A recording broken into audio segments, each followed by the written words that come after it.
I should have known better when Tyler showed up at my door with those puppy dog eyes and a sob story about rent prices. But when your only child stands on your doorstep with his girlfriend's suitcases behind him, begging for just a few months to get back on their feet, what kind of mother says no? My name is Simone, and I'm 49 years old. I've been making terrible decisions in the name of motherly love for most of those years. "Mum, please," Tyler had said, shifting his weight from foot to foot like he used to do as a kid when he'd broken something. Paris lost her job at the boutique, and our lease is up next week. We just need time to save up for a deposit somewhere else. Paris stood behind him, all doe eyes and grateful smiles, clutching a designer purse that probably cost more than my monthly grocery budget. "Mrs. Harvey, we're so sorry to impose. Tyler talks about you constantly. You raised such an amazing son." I melted. Of course I did. "Come in," I said, stepping aside. "We'll figure something out." That was 3 months ago. 3 months of watching my quiet, orderly life get steamrolled by two 20-somethings who treated my home like their personal playground. I work as a paralegal at Morrison & Associates downtown. It's not glamorous, but it pays the bills and keeps me sharp. After my divorce from Greg 8 years ago, I've gotten used to my routines. Coffee at 6, work by 8, home by 5:30, dinner for 1, and Netflix until bed. Simple. Peaceful. Tyler grew up in this house. I bought it right after the divorce with my settlement money, determined to give him stability after his father decided that being a husband and dad was too much responsibility. I worked overtime for years to keep up with the mortgage, skipped vacations, ate ramen so Tyler could have name-brand cereal. When he graduated high school, I took out a second mortgage to help with his college expenses. "You don't have to do that, Mom," he'd said, but not very convincingly. "It's what mothers do," I'd replied. "I want you to have opportunities I never had." He graduated with a business degree and moved in with Paris. For 2 blissful years, I had my house to myself. I painted the walls colours I actually liked. I bought nice soap. I left dishes in the sink overnight without apologising to anyone. Then the economy got rough, and here we are. "Just temporarily," Tyler had promised. "We'll be out of your hair before you know it." The first week was fine. They kept to Tyler's old room, helped with groceries, even cooked dinner a few times. Paris complimented my decorating and asked about my work. I started thinking maybe this could work. Week 2, they rearranged my living room furniture to make better use of the space. Paris moved my reading chair to the basement and replaced it with a gaming setup Tyler had in storage. "This flows so much better," she said, admiring their handiwork. "Your old setup was kind of dated." Week 3, my bathroom counter disappeared under Paris's skincare routine. Bottles and tubes and little gadgets I couldn't identify. When I asked if she could maybe consolidate, she laughed. "Oh, Simone, you're so low maintenance. I wish I could be like that, but I have to take care of my skin. Tyler loves that I make an effort." My friend Natasha warned me during lunch at work. "Girl, you need to set some boundaries before they take over completely." "They're just getting comfortable," I said. "It's temporary." Natasha raised an eyebrow. Famous last words. This morning, I walked into my kitchen to find a pile of trash on the floor next to the overflowing can. My refrigerator, which I'd stocked with fresh vegetables and lean proteins over the weekend, was now crammed with energy drinks, leftover pizza boxes, and take-out containers. Tyler was at the kitchen table, scrolling through his phone while eating cereal from my good china bowl. "Tyler, what happened to the trash?" He didn't look up. "Bag was full. I figured you'd handle it when you got up. And my groceries?" "We ate them. Don't worry, we'll replace them eventually."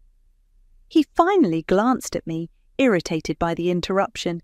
"You're home all day anyway. Just handle it." I stared at him, at my son, who I'd sacrificed everything for, dismissing me like hired help in my own kitchen. Handle it? Yeah, Mum, it's not a big deal. Something cold settled in my chest. Something that felt suspiciously like the moment you realise you've been played. I handled it. I handled the trash, the dishes, the sticky counters, and the mysterious stains on my hardwood floors. I handled Tyler's laundry mixed in with mine without asking. I handled Paris using my expensive shampoo and leaving the empty bottle in the shower. By the end of the week, I was handling everything. Simone, could you grab us some snacks from the store? Paris called from the couch where she was painting her nails on my coffee table. We're having people over tonight. People over? Just a few friends, nothing crazy. Tyler emerged from the kitchen with a beer. Yeah, Mum, just a small thing. You don't mind, right? I minded. I minded that they hadn't asked. I minded that my Friday night was now going to be spent listening to 20-somethings get drunk in my living room. But I nodded and grabbed my keys. At the grocery store, I found myself buying chips and beer for people I'd never met, using money from my carefully budgeted paycheck. The cashier, a woman about my age, gave me a sympathetic look. Big party tonight? Something like that. When I got home, the house was already full of strangers. Music thumped from my speakers, and someone had moved my dining room table to make space for beer pong. Paris was holding court in my kitchen, telling a story about her crazy landlord at her old apartment. She was so uptight about everything, Paris laughed, like, it's just normal wear and tear, you know. I set the groceries on the counter and started putting things away. Nobody acknowledged me. I was invisible in my own home. Around midnight, I gave up trying to sleep and came downstairs to find red wine spilled on my cream-coloured rug, a cigarette burn on my coffee table. Someone had used my good plates as ashtrays. The last guest left around 2 a.m. Tyler and Paris stumbled upstairs without a word, leaving me to survey the damage alone. I spent the next 3 hours cleaning, scrubbing wine stains, emptying ashtrays, picking up bottles and cups from every surface. My back ached, my hands were raw from cleaning solution, and I had to work in the morning. The next week brought new indignities. Paris started answering my front door like she lived there. She gave my neighbour Mila directions to my house when Mila came looking for me, speaking with the authority of someone who belonged. Oh, Simone's at work, but I can take a message, I heard her say through the window. Tyler began inviting friends over during the day while I was at work. I'd come home to find strangers in my kitchen, eating my food, using my Wi-Fi. When I mentioned it, Tyler shrugged. They're my friends, Mum. What's the big deal? The big deal is this is my house. Our house, Paris corrected from the couch. We live here too now. That weekend, I was in my bedroom when I heard Paris on a FaceTime call with someone. My door was cracked and her voice carried clearly from the living room. Girl, it's perfect, she was saying. Tyler's mum is like our live-in house elf. She cleans everything, buys all the groceries, does our laundry. I barely have to lift a finger. The person on the other end said something I couldn't hear. No, she doesn't mind. She's one of those mum types, you know. She lives for this stuff. Taking care of people is literally all she has. I closed my door and sat on my bed, staring at the wall. House elf. That's what I'd become. Monday morning, I was running late for work because I'd spent an extra hour cleaning up after another impromptu gathering. I rushed through the kitchen, grabbing my coffee and keys, when I noticed the floor was sticky under my feet. Tyler, what's on the floor? Spilled some soda last night, meant to clean it up. Could you clean it now? I'm already late. He looked at me like I'd asked him to perform surgery. You just do it real quick. You're better at that stuff. I grabbed paper towels and got on my hands and knees, scrubbing dry coke off my kitchen floor in my work clothes. When I stood up, Paris was watching from the doorway, coffee mug in hand. You missed a spot, she said, pointing to a sticky patch near the refrigerator. Then she laughed, actually laughed. Tyler joined in. Mum, you're being dramatic. It's a mother's job to clean up after us. What else do you even do all day?" I stood there, paper towels in my hand, staring at my son, at the boy I'd raised, who was now sneering at me like I was the help. That's the moment something inside me simply ruptured. I went to work that day with sticky residue still under my fingernails and a plan forming in my head. During my lunch break, instead of eating in the break room with Natasha, I sat at my desk and pulled up the state tenant-landlord laws on my computer. Interesting reading. "What's got you so focused?" Natasha asked, appearing at my cubicle with a sandwich. "Just researching something for a case." She peered over my shoulder. "Eviction procedures? That's not our usual stuff. Personal interest." That evening, I stopped at Office Depot and bought a small filing cabinet with a lock. I set it up in my bedroom closet, behind my winter coats where no one would think to look. Then I started documenting everything. Photo of the cigarette burn on my coffee table, screenshot of Paris's Instagram story showing her feet propped up on my furniture with the caption, "Lazy Sunday vibes at home." Receipt for the groceries I'd bought for their party. Pictures of the wine stain on my rug that still hadn't come out completely. Every mess became evidence. Every dismissive comment got written down with date and time. I started keeping a notebook in my purse, jotting down details like a detective. Tyler left dirty dishes in sink for 4 days despite multiple requests to clean them. Paris used my car without asking, returned it with empty gas tank. Found strangers in my house again when I came home from work. Tyler claims he forgot to mention they were coming over. 2 weeks into my documentation project, I ran into Damien at the grocery store. We'd gone to high school together, but I hadn't seen him in years. He was in uniform, looking official and competent. "Simone? Wow, it's been forever." "Damien, hi, you're with the sheriff's department now?" "Deputy sheriff, yeah. Been at it about 10 years now." He smiled. "You look good. How's Tyler?" "He's living with me right now, going through a rough patch." Something in my tone must have caught his attention. "Everything okay?" "Just family stuff. You know how it is." "Actually, I don't. Never had kids. But I deal with a lot of family disputes in this job. Sometimes people need to know their legal options." I looked at him more carefully. "Legal options? Property rights, tenant issues, that sort of thing. Amazing how many people don't realise what power they actually have in their own homes." We exchanged numbers before parting ways. I saved his contact as Deputy D in my phone. That weekend, Paris decided to redecorate my living room again. I came home from running errands to find my family photos taken down and replaced with abstract art prints she'd bought. "I hope you don't mind," she said, not sounding like she cared whether I minded or not. The old pictures were kind of depressing, all those divorce papers and single mum vibes, you know. She'd put my wedding photo and Tyler's baby pictures in a box by the stairs. "Those are my memories, Paris. And now you have new ones. We're making this place feel more current." Tyler walked in carrying a drill. "We're hanging some shelves too. This place needs more storage." "You're drilling holes in my walls." "Our walls, Mom. We live here too."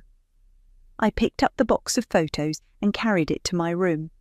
Behind my locked filing cabinet, I added a new entry. "Removed family photos without permission, drilling unauthorized holes in walls." The next Tuesday, Paris threw another party. This time, she didn't even pretend to ask. I came home to find a dozen people in my backyard, music blasting, someone grilling on my patio. "Simone!" Paris waved from my deck chair, drink in hand. "Perfect timing. Could you grab more ice from the freezer?" I stood in my own backyard, being asked to serve drinks to strangers at a party I didn't know was happening. Several people looked at me expectantly, waiting for me to play hostess. "I'm actually pretty tired," I said. "Oh, come on," Tyler called out. "Don't be antisocial. These are our friends." I have work tomorrow. So do we, Paris laughed.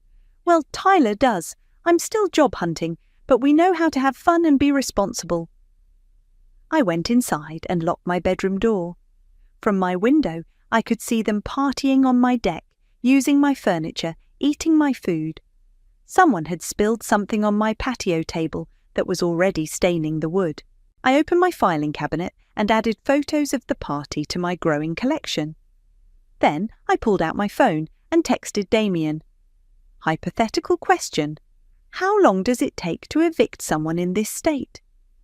He responded within minutes. Depends on the situation, with proper documentation and legal grounds, about 30 days from filing. I looked at my calendar and counted forward. Only 30 days to go. The breaking point came when I overheard Tyler on the phone with his friend Marcus. Yeah, man, we basically own the place now, Tyler was saying, sprawled across my couch with his feet on my coffee table.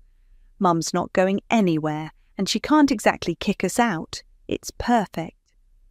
What do you mean you own it? Marcus asked. I could hear him through Tyler's speaker. I mean, we've been here long enough. Possession is 9/10 of the law, right? Plus, Mum would never actually do anything. She's too soft.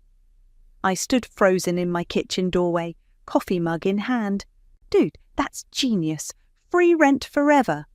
Exactly. And Paris has been posting about it online. Everyone thinks we bought the place. That afternoon, I did something I'd never done before. I looked up Paris's social media accounts. Her Instagram was a carefully curated collection of photos taken in my house, captioned like she owned it. Sunday morning coffee in our kitchen. Finally have space for all my plants.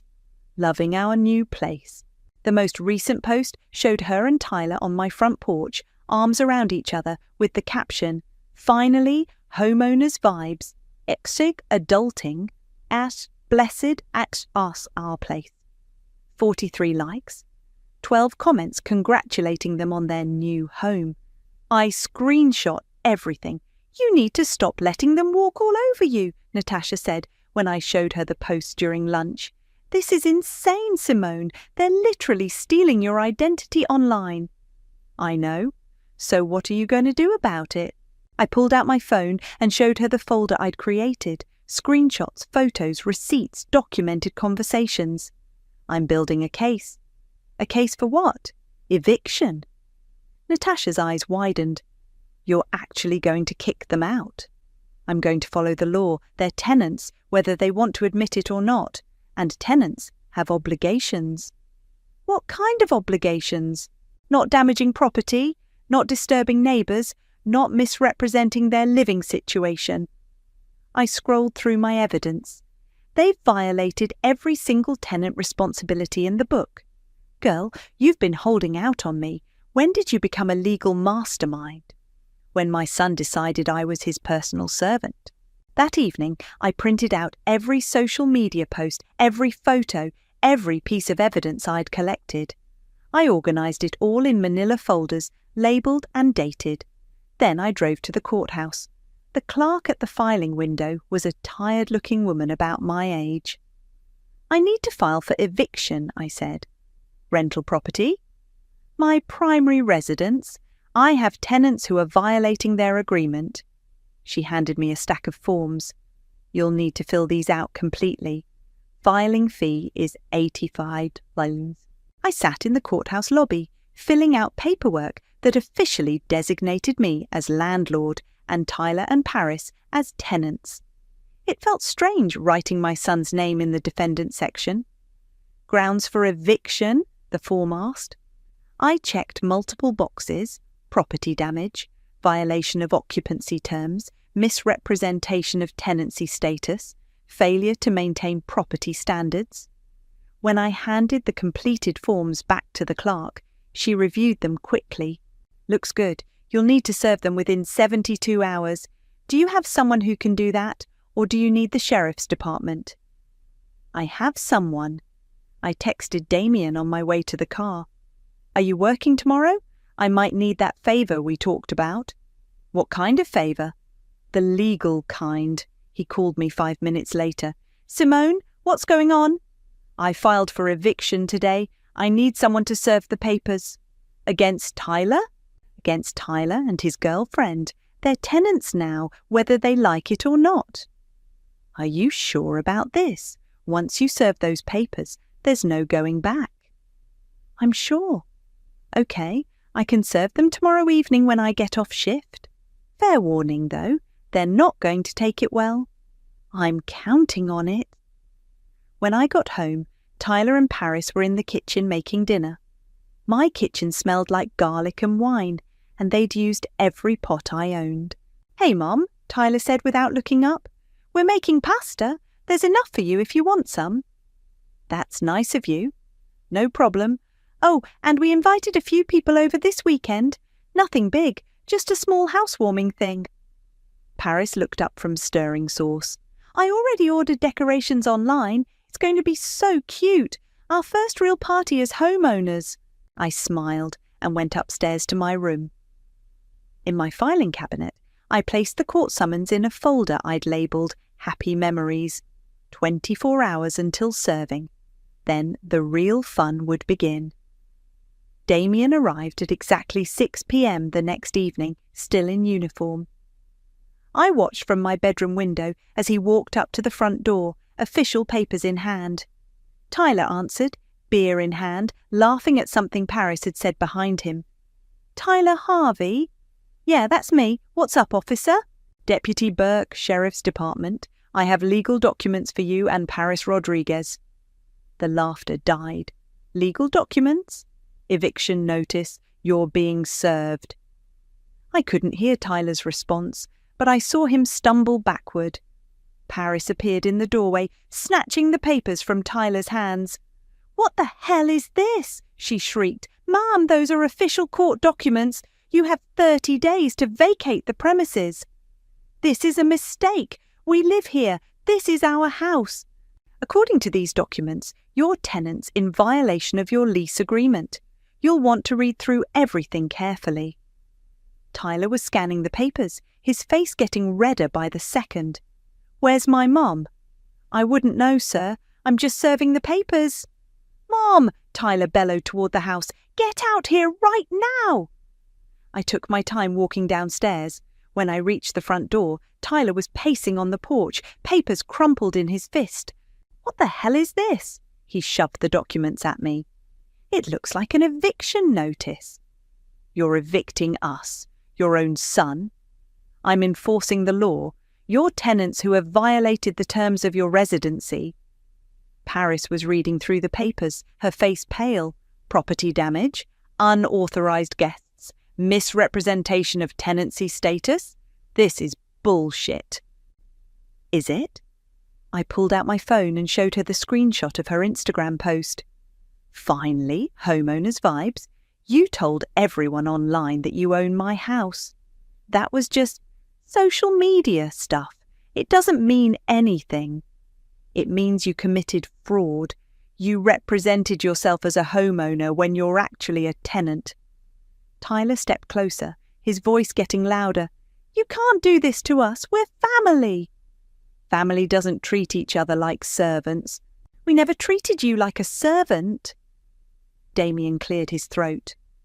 "Folks, I need to finish serving these papers.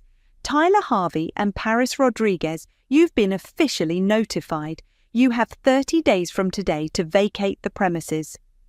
"This is insane," Paris said, tears starting to form. "Simone, we can work this out. We don't need to involve lawyers and courts." "You involved them when you decided to play house in my home without permission." "We had permission. You said we could stay." "Temporarily, to save money for your own place, not to take over my house and treat me like hired help." Tyler crumpled the papers and threw them on the ground. "Fine, we'll leave. But don't expect me to ever forgive you for this." "I don't." After Damien left, Tyler and Paris spent the evening making frantic phone calls. I could hear them through the walls, calling friends, family, anyone who might take them in. "She's lost her mind," Paris kept saying. "She actually called the sheriff on us." "My own mother," Tyler added. "Can you believe that?" The next few days were tense. They barely spoke to me, communicating only through passive-aggressive sticky notes left around the house. Thanks for the eviction notice. Really feeling the family love. HTT. But they didn't leave. If anything, they seemed to be digging in deeper, making themselves more at home out of spite. "We have 30 days, I heard Paris tell someone on the phone. "She'll change her mind before then. She always does." That weekend, packages started arriving. Party decorations, string lights, a rented sound system. Paris was going ahead with her housewarming party. "You're still having the party?" I asked when I found her hanging streamers in my living room. "Of course. We already invited everyone. Besides, we still live here for another 3 weeks." "This is my house, and we're your tenants, right?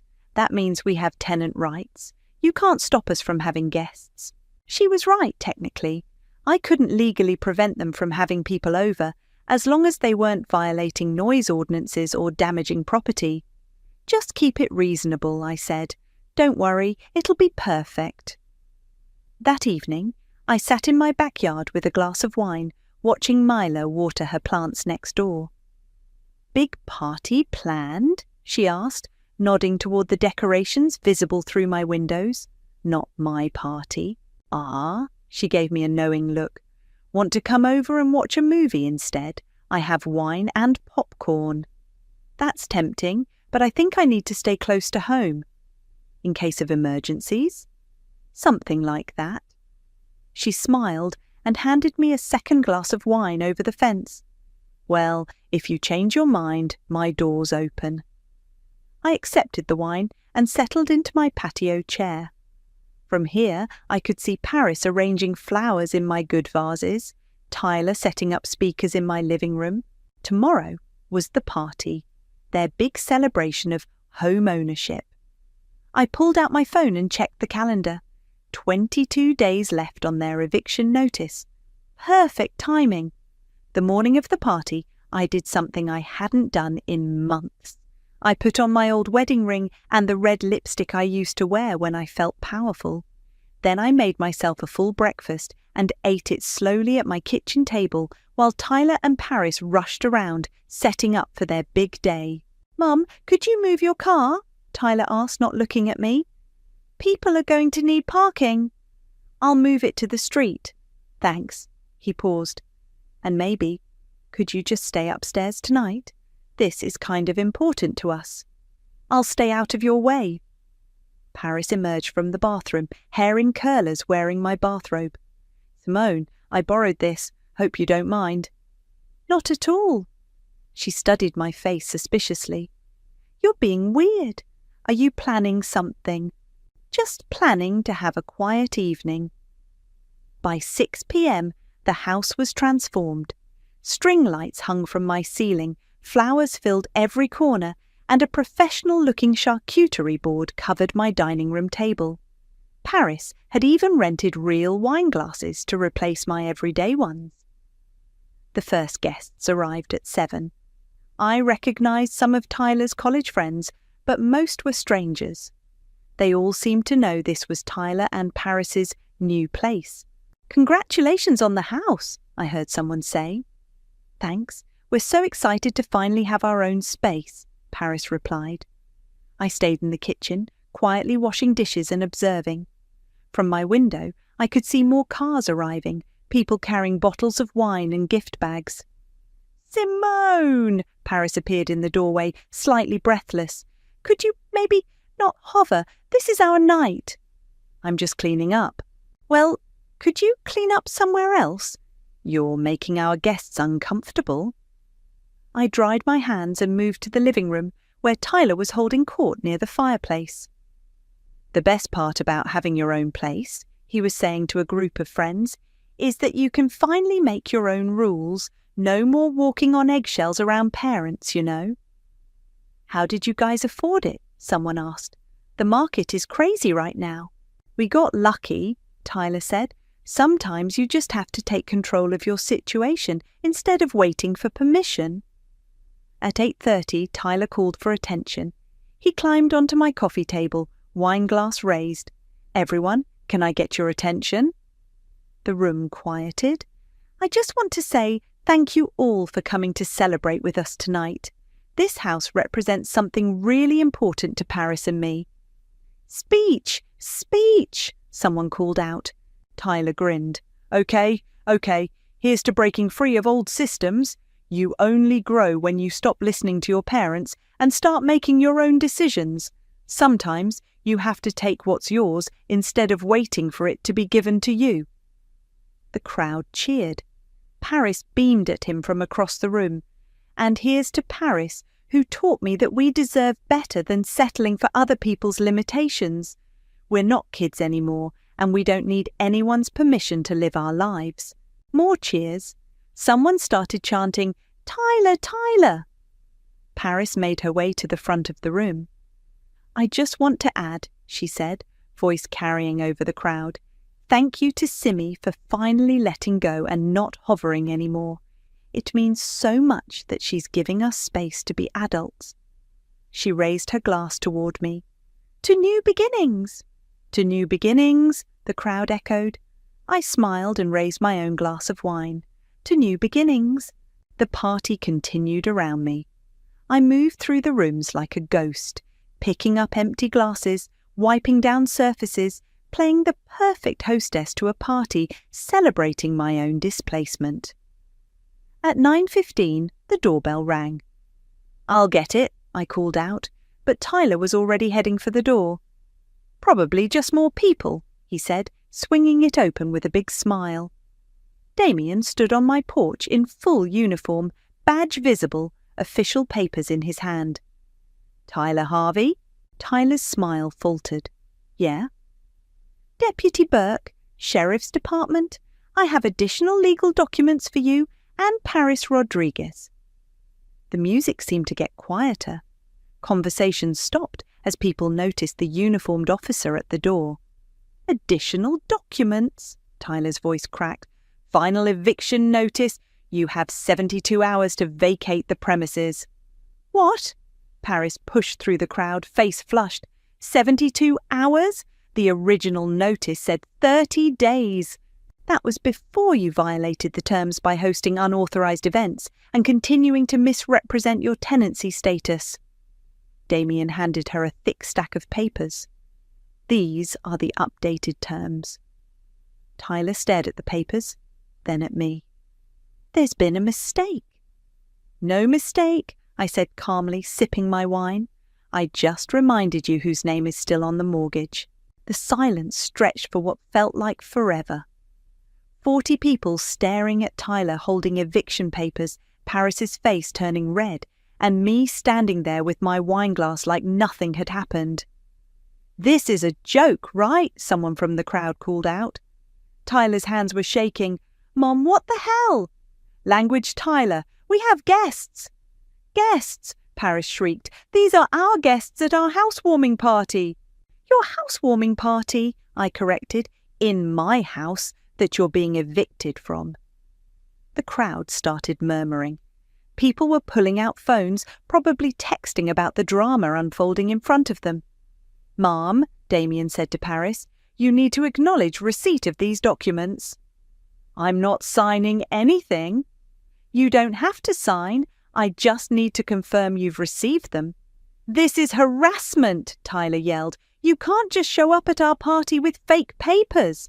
Damien's voice stayed calm and professional. "These papers were filed through the county courthouse. They're completely legitimate." "But she's my mother." "That doesn't change property law, son." I walked to the kitchen and returned with a manila folder. "Tyler, would you like to see the evidence?" "What evidence?" I opened the folder and spread photos across the coffee table. Pictures of cigarette burns, wine stains, holes drilled in walls without permission, screenshots of social media posts claiming ownership of my house. "Property damage," I said, pointing to each photo. "Unauthorized modifications, misrepresentation of tenancy status, violation of occupancy agreements." Paris grabbed one of the screenshots. "This is just Instagram. It doesn't mean anything. It means you committed fraud. You told everyone you owned my house while living here rent-free. We were going to pay rent. When? You've been here 4 months without contributing a dime." Tyler was scanning through the photos, his face getting redder. "You've been spying on us." "I've been documenting tenant violations in my own home." "We're not tenants. We're your family." "Family doesn't treat each other like servants, Tyler." The crowd was getting uncomfortable. People were grabbing their coats, making excuses to leave. Within 10 minutes, half the party had disappeared. "Look what you've done!" Paris screamed. "You've ruined everything." "I didn't ruin anything. I enforced consequences." "We had nowhere else to go." "You had 4 months to find somewhere else to go. Instead, you decided to play house and treat me like hired help." Tyler stepped closer, his voice getting dangerous. "You're being vindictive. This is revenge because Dad left you. Don't you dare bring your father into this. This is exactly why he left. You're controlling and bitter and—" "Tyler." My voice cut through his rant. "Stop talking." "No, you want to know the truth? Dad was right to leave. You suffocate people. You make everything about you." "I made everything about you. I worked 2 jobs so you could have nice clothes. I took out loans so you could go to college. I gave up dating, vacations, my own life so you could have stability." "Nobody asked you to do that." "You're right. Nobody asked. I chose to sacrifice for my child because that's what mothers do. But I won't sacrifice my dignity." Paris was crying now, mascara running down her cheeks. "Simone, please, we can work this out. We'll pay rent, we'll help more around the house." "You had months to help around the house. Instead, you called me your house elf." "You heard that?" "I heard everything. Every dismissive comment, every joke about how pathetic I am, every plan to take advantage of my kindness." The remaining guests were filing out quickly now, not wanting to be part of the family drama. Tyler watched his friends leave, his celebration crumbling around him. "Fine," he said finally. "We'll leave. But don't expect me to ever forgive you for this." "I don't expect forgiveness. I expect respect." "Respect? You just humiliated us in front of everyone we know." "You humiliated yourselves. I just provided the venue." Just then, a car pulled up outside. Through the window, I saw a familiar figure getting out. "Oh, perfect," I muttered. Greg, my ex-husband, walked through the front door like he still lived here. He was greyer than I remembered, wearing a wrinkled button-down and jeans. "What's all this about eviction?" he demanded. "Tyler called me crying." "Hello, Greg.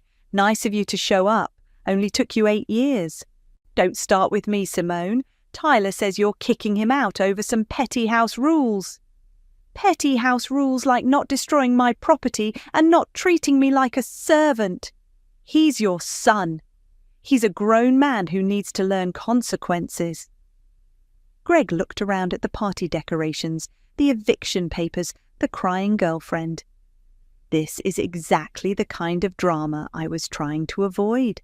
Well, you avoided it perfectly. You also avoided child support, birthday parties, and every other parental responsibility. I'm here now. You're here now because there's a crisis. Where were you when Tyler graduated? When he needed help with college applications? When he was learning how to be a man? Greg had no answer for that. "This isn't revenge, Greg. It's consequences. Something Tyler never learned because his father disappeared when things got difficult." Greg left that night without another word. Tyler and Paris spent the weekend packing in angry silence, slamming drawers and muttering under their breath. I helped by staying out of their way and ordering pizza for dinner each night. On Sunday morning, I found Tyler sitting on the front porch with 2 suitcases, waiting for Paris to finish loading her car. "So this is it?" he said without looking at me. "This is it. I still don't understand why you had to make it so public. You could have just asked us to leave." "I did ask, multiple times. You told me it was my job to clean up after you." He was quiet for a long moment. "I didn't mean it like that." "How did you mean it?" I don't know. I thought you liked taking care of people. I like taking care of people who appreciate it, not people who expect it. Paris came out dragging a final box, her face puffy from crying. The car's packed. Tyler stood up and shouldered his backpack. We're staying with Marcus for now, until we find our own place. Good, that's what you should have done 4 months ago. Yeah, well, live and learn, right? His voice was bitter. They walked to the car without saying goodbye. I watched from my doorway as they drove away, Tyler not looking back once. The house felt enormous and quiet. I walked through each room, taking inventory of the damage. The cigarette burn on my coffee table, the wine stain on my rug, the holes in my bedroom wall where Tyler had hung his TV mount, but also my reading chair back in its proper place, my bathroom counter clear of someone else's products, my refrigerator stocked with food I'd actually chosen. I called Mila and asked if she wanted to help me redecorate Tyler's old room. "What are you thinking?" she asked, appearing at my door with a toolbox and a bottle of wine. "Home office, maybe a reading nook by the window." "I love it. Fresh start." We spent the afternoon pulling down Tyler's old posters and painting over the holes in the walls. Mila was good company, chatting about her job at the library and her plans to adopt a cat. "Can I ask you something?" she said while we were painting. "Do you regret it? The eviction?" "I regret that it was necessary, but no, I don't regret doing it." "Even though it was your son?" "Especially because it was my son. I raised him better than that." The next week, Natasha brought lunch to my house instead of meeting at our usual restaurant. "I had to see the aftermath," she said, looking around my clean, quiet living room. "How are you holding up?" "Better than I expected." "Any word from Tyler?" "Nothing, but I saw Paris posted a TikTok about toxic family members that went viral. Apparently I'm famous now." Natasha pulled out her phone. "Oh my God, I have to see this." The video showed Paris crying in a car, talking about how she'd been literally homeless because of her boyfriend's psycho mother who called the police on them for just living their lives. The comments were split between people supporting her and others calling her entitled. "She's getting roasted in the comments," Natasha laughed. "Look at this one. Maybe don't bite the hand that feeds you." "I'm not reading the comments. That way lies madness." "Fair point, but you should know that most people are on your side." That evening, Damien stopped by to check on me.